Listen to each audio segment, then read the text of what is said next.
पृथक्करण सिद्धांत के पक्ष में तर्क। सबसे पहले निरंकुशता पर रोक। शक्ति पृथक्करण सिद्धांत लागू होने से निरंकुश शासक के जो निरंकुशता है उस पर रोक लग जाता है, क्योंकि अगर एक ही व्यक्ति के हाथ में विधान पालिका, कार्यपालिका और न्यायपालिका शक्ति हो तो वो व्यक्ति निरंकुश हो जाता है। जैसे पहले के जमाने में राजा सब होते थे निरंकुश, उसी प्रकार हो जाएगा, जिसके कारण जनता की स्वतंत्रता का रक्षा नहीं हो पाएगा, हनन हो जाएगा। इसीलिए निरंकुशता पर शासक के निरंकुश को रोकने के लिए ये शक्ति पृथक्करण सिद्धांत को लागू करना बहुत आवश्यक है। शासन योग्यता में वृद्धि। शक्ति पृथक्करण सिद्धांत के लागू होने से क्या होगा, यहाँ पर कार्य विभाजन का जो नियम होता है वो लागू हो जाता है। ये कार्य विभाजन यानी कि सबको अपना अपना कार्य करेगा, और अपना अपना एक ही कार्य को करते रहने से क्या होगा, उसी में वो एक्सपर्ट हो जाते हैं। जैसे विधान पालिका कानून बनाने में कानून बनाते बनाते एक्सपर्ट हो जाएगा, अच्छा कानून बनाना शुरू करेगा, बनाएगा। कार्यपालिका भी उस कानून को लागू करने में एक्सपर्ट हो जाएगा। तो कानून के जो न्यायपालिका न्याय की रक्षा करने में, तो शासन की जो दक्षता है उसमें वृद्धि हो जाता है, कार्यकुशल शासक मिलेगा।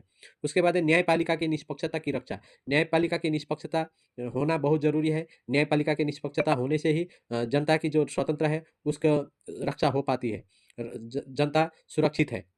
इसीलिए न्यायपालिका को निष्पक्ष अलग रखना, कार्यपालिका और विधानपालिका से अलग रखना जरूरी है, जो शक्ति पृथक्करण सिद्धांत के लागू होने से ही हो सकता है। उत्तरदायित्व का ज्ञान। शक्ति पृथक्करण सिद्धांत के लागू होने से क्या होगा, कार्यपालिका, विधानपालिका, न्यायपालिका अपना अपना कार्य, अपना अपना उत्तरदायित्व उसको ज्ञान रहता है। वो किसी के ऊपर दोष आरोप नहीं लगा पाएंगे, अपना उत्तरदायित्व अपने को पता होता है। तो तीनों अंगों को अपने अपने उत्तरदायित्व का पालन करना पड़ता है। उसके बाद शक्ति पृथक्करण सिद्धांत के विपक्ष में तर्क।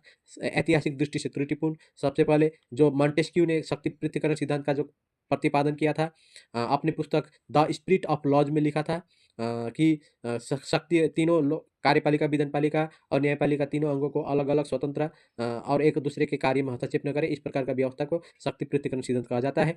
तो ये जो मॉन्टेस्क्यू ने जो लिया था, ये शक्ति पृथक्करण सिद्धांत जो इंग्लैंड के प्रशासन को अध्ययन करके लिया था, लेकिन इंग्लैंड में क्या है कि वहाँ पर अभी भी कार्यपालिका और विधानपालिका एक साथ ही काम करता है। ये अलग अलग नहीं है इंग्लैंड में। तो इंग्लैंड में ही शक्ति पृथक्करण सिद्धांत जो है लागू नहीं है। उसके बाद है शक्तियों का संपूर्ण विभाजन संभव नहीं है। शक्तियों का जो सरकार है, शासन है, इसके जो 3 अंग है, कार्यपालिका, विधानपालिका, न्यायपालिका, ये तीनों अंगों जो है सरकार का मुख्य उद्देश्य होता है लोक कल्याण के कार्य करना, जनता की भलाई करना, और जनता की भलाई या लोक कल्याण के कार्य करने के लिए तीनों अंग अलग अलग होकर काम करना असंभव हो जाता है। इसीलिए तीनों शक्तियों का विभाजन करना, तीनों अंगों को विभाजन करना असंभव है। उसके बाद संघर्ष को जन्म देना। तीनों अंगों को अगर विभाजित किया जाए तो कार्यपालिका, विधानपालिका, न्यायपालिका के बीच में संघर्ष पैदा हो सकता है। एक दूसरे का मतलब कार्य करने के जो क्षेत्र है वो बढ़ जाता है, और उसमें एक दूसरे को आरोप प्रत्यारोप भी कर सकता है।